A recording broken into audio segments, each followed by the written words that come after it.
Hoje é terça-feira, dia 11 de outubro de 2022, e o Grupo de Conjuntura está reunido para um novo episódio do nosso podcast. Eu sou Gabriel Chianca, comigo estão os pesquisadores Antônio Lixa e Margarida Gutierrez.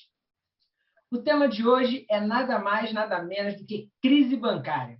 O Grupo de Conjuntura deixa transparecer um pouco mais do seu lado acadêmico, e hoje nós vamos abordar um pouco das contribuições dos laureados com o Prêmio Nobel da Economia, Ben Bernanke, Douglas Diamond e Philip Diamond.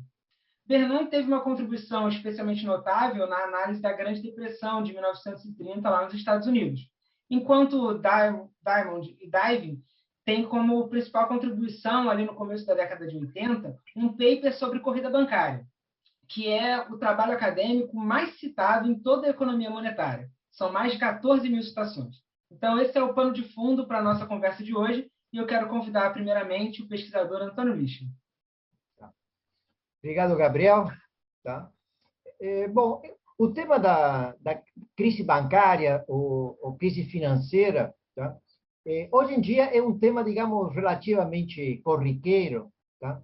Especialmente a partir da grande crise financeira de 2008, tá? Ou seja, a crise que aconteceu já faz quase 14 anos atrás, tá? Ou seja, pelo menos um momento mais grave daquela crise no final de 2008, tá? Sempre esteve nas nossas preocupações nas últimas décadas, digamos assim.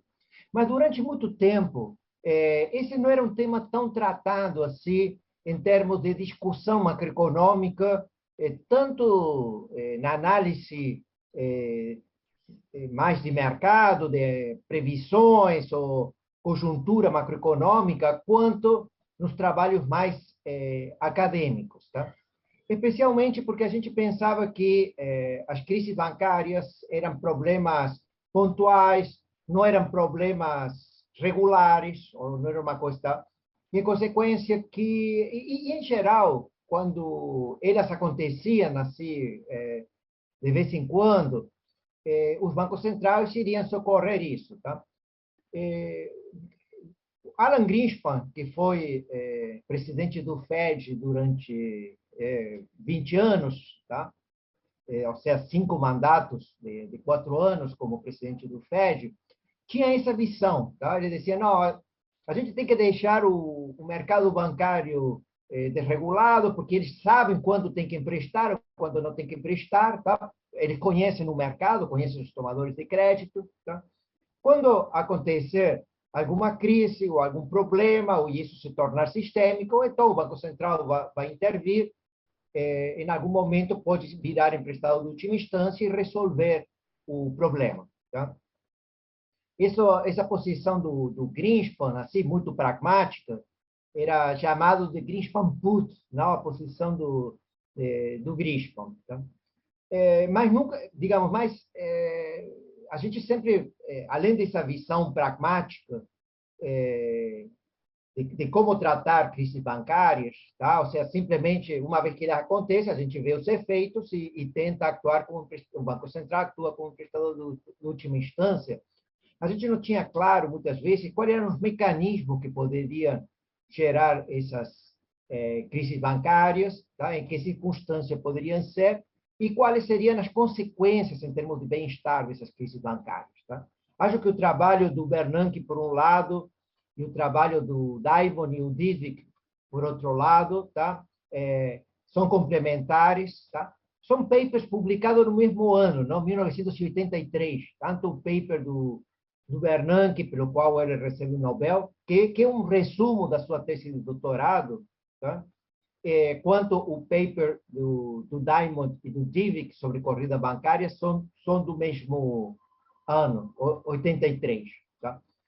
No caso do Bernanke, o debate do Bernanke estava muito associado a discutir problemas de fragilidade financeira durante a Grande Depressão, não? A crise que começou em outubro de 29, no mercado de ações americano, não? Com uma forte queda na bolsa lá de valores em Wall Street, produto provavelmente de uma bolha especulativa que tinha acontecido nos últimos anos, dos anos 20, tá? no mercado de ações, uma certa euforia sobre alguns setores que, na época, apareciam como grandes inovações e com grandes oportunidades de negócio, como era o mercado de carros, como era o setor elétrico, tá? Como era alguns setores de infraestrutura. Então, as empresas desse setor, as ações dessas empresas, tiveram um boom especulativo e uma certa... digamos, aconteceu uma bolha e ela se desmoronou no final de outubro de 29. Tá? A explicação clássica sobre como que essa queda do mercado de ações americano se tornou, primeiro, em uma crise bancária e depois numa recessão macroeconômica que provocou uma forte queda das vendas, da produção e taxas de desemprego altíssimas durante muito tempo, tá? Foi dada basicamente pelo Milton Friedman, não? Tem vários trabalhos, mas provavelmente o trabalho do Friedman com Anna Schwartz sobre história econômica americana, lá de 1964, a história que o Friedman nos contava era que o problema tinha sido que o Federal Reserve, quando teve a crise no mercado de ações, essa crise provocou uma instabilidade financeira que levou a uma fuga de capitais. Basicamente, os capitais iam sair de Nova York e ir para Londres por causa da crise financeira, tá? Mas como existia o sistema monetário em que o câmbio era fixo, não? Basicamente as moedas estavam ligadas a quanto custava uma onça Troy, e essa cotação era fixa, o Federal Reserve aumentou a taxa de juros para evitar a fuga de capitais. Isso agravou o mercado de ações, que caiu muito mais. Isso afetou os bancos que tinham ações nos seus ativos, tornou os bancos insolventes e a quebra dos bancos depois provoca a grande recessão. Tá? Mas, na argumentação do Friedman, a crise bancária era uma consequência da política monetária. Tá? O ponto do Bernanke é que não foi exatamente isso que aconteceu, porque os bancos, durante a euforia da bolha especulativa, ou seja, antes de 29, tá? Em momentos bons, além de ter comprado as ações, estavam muito endividados, tinham tomado créditos e aplicado em ações ou em ativos de prazo mais longos e, em consequência, estavam muito alavancados. Tá? Então, essa grande alavancagem provocava uma fragilidade financeira em que um pequeno choque, uma pequena queda no valor de seus ativos tornava o valor dos seus ativos inferior a seu passivo e, em consequência, o banco ficava insolvente. Tá? Então, o ponto do Bernanke, no contraponto, digamos, contra a interpretação, digamos, mais tradicional do Friedman, é que não foi só a política monetária. Tá? Os bancos, em épocas boas, podem dar créditos devido ao seu otimismo, ao seu entusiasmo, para setores que depois, por causa desses choques, não conseguem devolver os recursos. Tá? Então, a crise financeira, a crise bancária, no caso, para o Bernanke, também tinha potencializado a grande recessão. Não foi só a política monetária, mas a situação frágil dos bancos. Ou seja, os bancos não ficaram frágeis por causa da política monetária, mas já estavam frágeis e, quando levaram um choque provocado pela queda no mercado de ações, eles já se tornaram insolventes. Tá? Então, mudou um pouco a causalidade. Não? Essa foi uma grande contribuição do Bernanke. Tá? Ter colocado, tá, a possibilidade dos bancos se endividarem muito e, em consequência, ter grandes passivos com capital próprio muito pequeno. tá? Então, quando você tem uma redução do preço dos ativos, ainda que seja pequena, você não tem capital para cobrir essa perda de ativos. Não é um ponto do... Esse ponto que o Bernanke destaca, digamos, foi muito discutido na crise da dívida externa dos anos 80, 1980, tá? Que levou, por exemplo, ao desenvolvimento de regulação para os bancos, tá? Apareceu os acordos de Basileia, em que os países signatários levavam alguma regulação bancária, pelo menos dos bancos comerciais, e também apareceram mecanismos para garantir essa regulação, tá? Por exemplo, o uso de colaterais, tá? Ou margens em que eram garantias dos créditos, tá? Ou, do contrário, também o uso de algumas práticas, como o valor em risco, tá? Reduzir o valor em risco, não? Quanto era ter capital, pelo menos para cobrir grande parte desse valor em risco. Então, se criaram Basileia 1, depois 2, Basileia 3, se criaram mecanismos para ter colaterais, se criaram práticas no mercado financeiro, como são os modelos VaR, não, valor em risco, para reduzir essa insegurança. Tá? Por outro lado, o modelo do Diamond e do Dizvig já é um modelo mais teórico, trata sobre corridas bancárias. Tá? Nesse modelo, os bancos estão tomando recursos a curto prazo e aplicando a longo prazo. Tá? O que cria, ou seja, basicamente, é a função primordial do sistema bancário, não? Ou seja, dar essa liquidez para o sistema, não? Permite que, então, os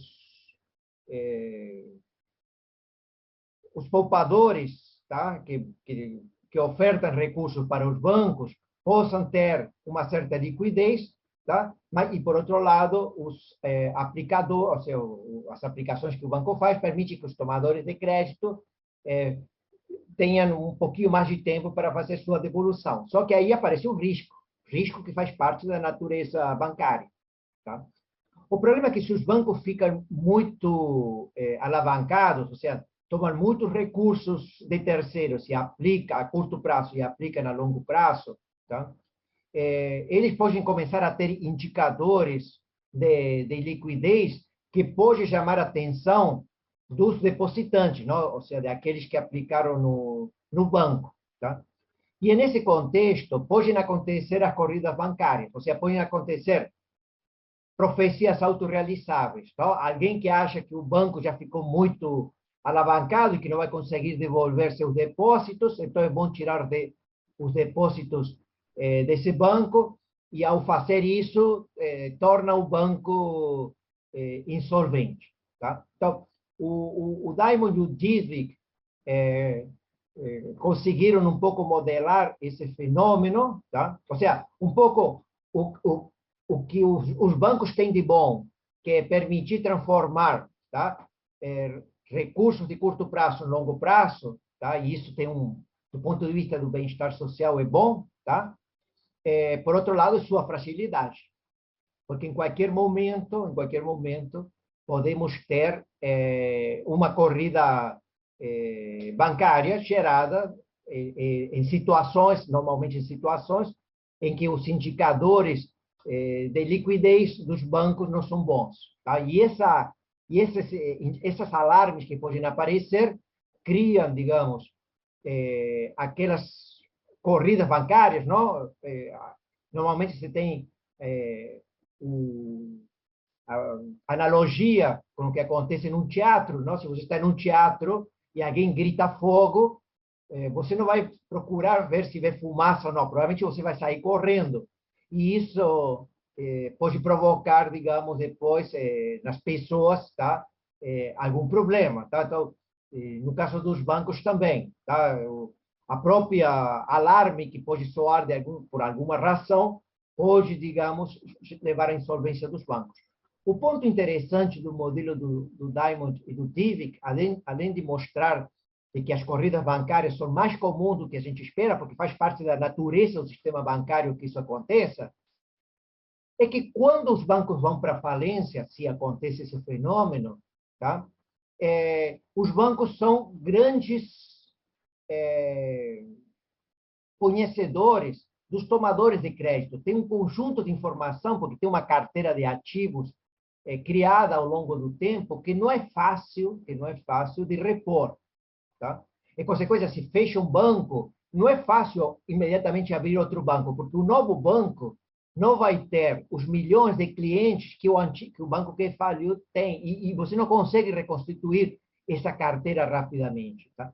Por essa razão, as crises bancárias são tão graves, duram tanto, tá? E afetam tanto o bem-estar social. E a principal recomendação de política que surgiria do modelo do Diamond e do Dybvig é que você tem que socorrer rapidamente os bancos, senão, tá? Os efeitos da falência do banco vão ser muito persistentes e a crise vai se agravar, não? Com isso cai o nível de atividade, aumenta o desemprego e a crise se torna mais persistente, tá? Tanto é assim que o Diamond e o Dybvig foram muito críticos do Federal Reserve na crise de 2008. Tá? Tem um evento, digamos, que é um pouco uma espécie de divisor de águas, que é a falência do Lehman Brothers, um banco de investimento, lá, não? Segundo maior banco de investimento da época, e que a sua falência decretada na segunda-feira, dia 15 de setembro de 2008, tá? E que isso, segundo o Diamond e o Dybvig, provocou que a crise fosse muito pior do que acontecia, não?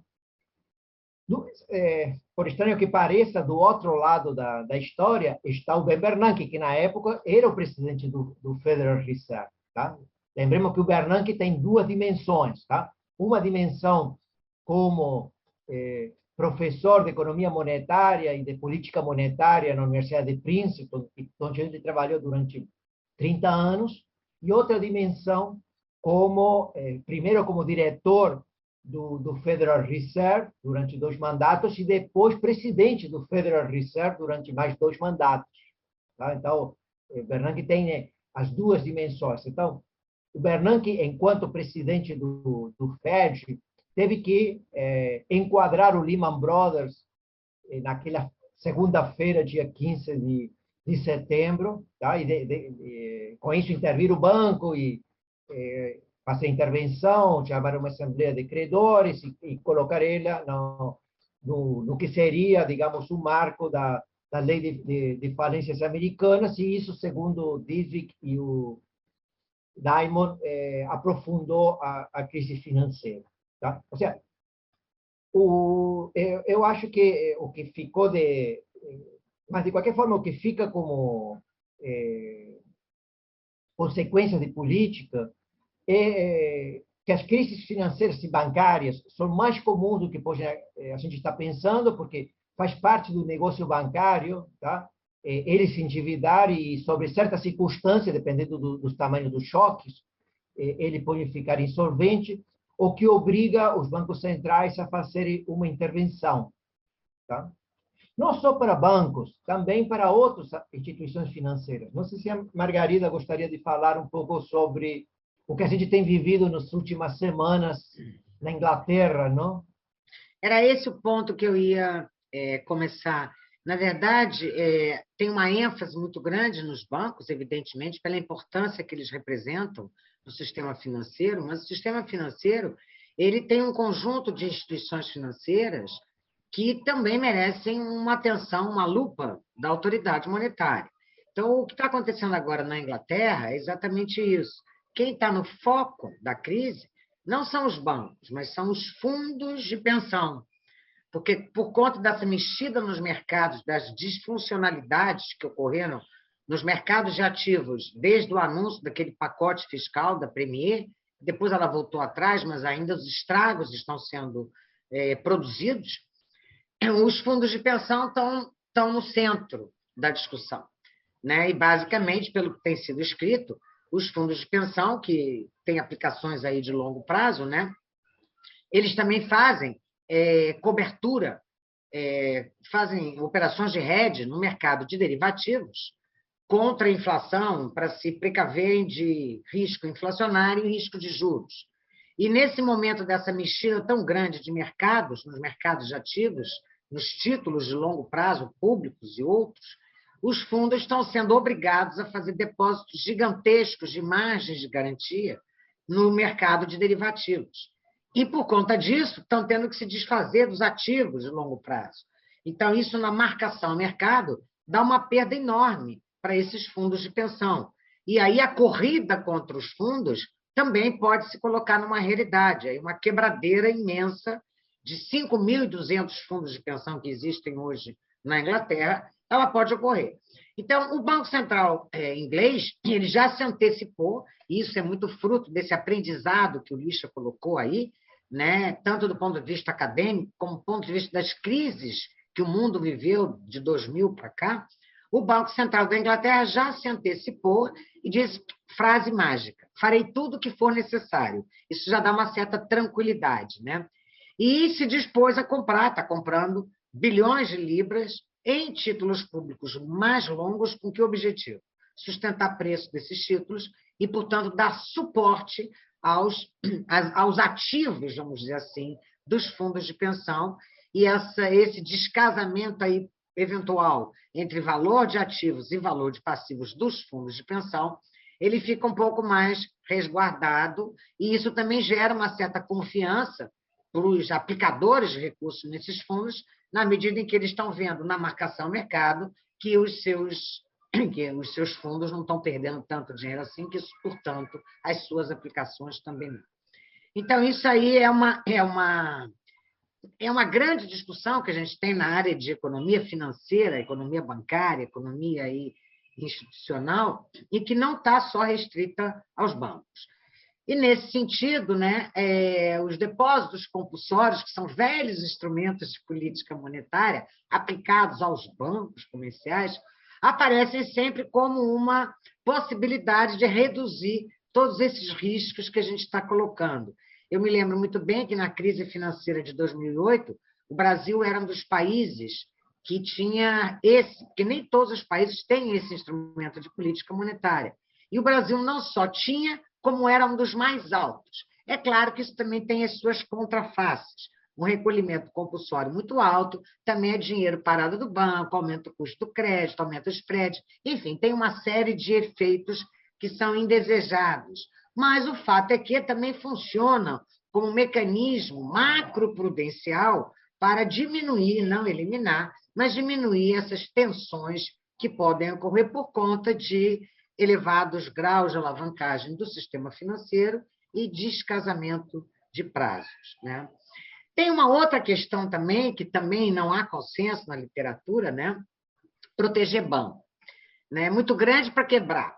Então, tem aí um fenômeno que na economia a gente chama de moral hazard. Será que essa proteção que está sendo sugerida como necessária e de fato é, que banco, quando quebra, arrasta toda a economia, toda a sociedade? Mas será que isso estimula ações mais arriscadas, principalmente dos bancos maiores, que sabem que não podem quebrar por conta dos efeitos colaterais que isso gera para a sociedade? Então, gente, isso é uma grande discussão aí na economia, em finanças, em política monetária, e o fato desses três prêmios Nobel aí terem sido, né, agraciados com o título, é um impulso para novas pesquisas, novos debates, novos dissensos, que é um ramo muito rico da economia. Então, era isso que eu queria colocar. Eu gostaria só digamos, complementar a Margarida, então, nesse ponto que ela colocou, que então a gente tem o debate, por um lado, do risco sistêmico, Então, a possibilidade que, se você tem falências bancárias ou falências de instituições financeiras, como são, por exemplo, os fundos de pensão, que são importantes lá no Reino Unido, então tem risco sistêmico de um lado versus risco moral de outro lado, não? Que se você salvar os bancos, você incentiva eles a ficarem mais na frente, mais, tá? Esse dilema está na prática dos bancos centrais, tá? Mas quando aparece a possibilidade de risco sistêmico, a gente esquece do risco moral, isso que a gente sempre acontece. Ou seja, essa palavrinha que a Margarida falou, vamos fazer tudo o que for necessário, foi uma palavra que o Bernanke usou em 2008, quando, tá? E depois outros, sei lá, no Banco Central da Europa também, pensaram, não, vamos fazer tudo o que for necessário, tá? Porque a possibilidade de risco sistêmico faz que os efeitos dessas crises financeiras depois se tornem muito profundos e muito persistentes, tá? Então, a gente não arrisca, normalmente a gente não arrisca, tá? O outro tema é que a Margarida também destacou, é o fato de que você pode criar colaterais, margens para crédito, boas práticas de solvência das instituições financeiras, mas, de qualquer forma, sempre podem acontecer choques imprevistos e esses choques podem gerar crises, tá? Ou seja, pensar que a gente vai prevenir crises, não saber exatamente quando é que elas vão acontecer, tá? A gente sempre pensar assim, bom, vamos criar um sistema que nos avise, não? Que nos indique que estamos a 3 meses da crise, a 2 meses da crise, a 1 mês da crise. Esses mecanismos de advertência normalmente falham. Não? Então, a gente tentou isso no final dos anos 90, que tinham grandes programas, por exemplo, no Fundo Monetário, para criar, assim, entre os distintos países, mecanismos que antecipem crises. Tá? Por definição, crises não são prevenidas, porque elas nos surpreendem, porque são coisas imprevistas, vêm de onde a gente não esperava. Tá? Podemos estar preparados, mas elas podem ser maiores do que a gente sempre está preparado. E aí é um pouco a conclusão dos nossos 3 Nobéis de ontem, não? Temos que fazer tudo o que for necessário e os bancos centrais acabam atuando desse jeito, tá? Por sorte, como a Margarida falou, o sistema bancário brasileiro tem estado nas últimas décadas muito solvente, não? A última grande crise que a gente tem são os bancos estaduais e tal, nos anos 90, tá? Mas temos tido pouquíssimos bancos com problemas, bancos privados com problemas na última década, tá? Mas, se acontecer, vamos ter que estar preparados. E, Lixa, quando você fala sobre o sistema bancário brasileiro, nesse sentido, tem um aspecto dessa conversa que dialoga com uma agenda do Banco Central hoje. Quando a gente fala que um banco, quando quebra, a crise persiste, porque não tem como outro banco tomar esse lugar rapidamente, afinal de contas, tem muita informação afundada ali, o histórico daqueles clientes. Hoje, uma agenda do Banco Central, que de certa forma se relaciona com isso, é a agenda do Open Finance. Quando as instituições bancárias, o sistema financeiro, compartilham mais essas informações, é mais rápido para essas carteiras poderem ser refeitas e talvez o sistema sentir menos o impacto de uma crise, né? Ela se estender menos. É algo que a gente também pode ter em mente, observar com essa agenda que ainda é, de certa forma, incipiente no país. Bem, isso, acho o Banco Central nosso tem já há alguns anos, tem encampado e tentando desenvolver. Tá ok. Exato. Então, acho que assim nós encerramos o nosso podcast de hoje, do Grupo de Conjuntura, nesse passeio talvez um pouco mais acadêmico. E na semana que vem nós estamos de volta, na terça-feira, provavelmente com um tema mais conjuntural. Fiquem todos bem, nos vemos na terça que vem. Até lá!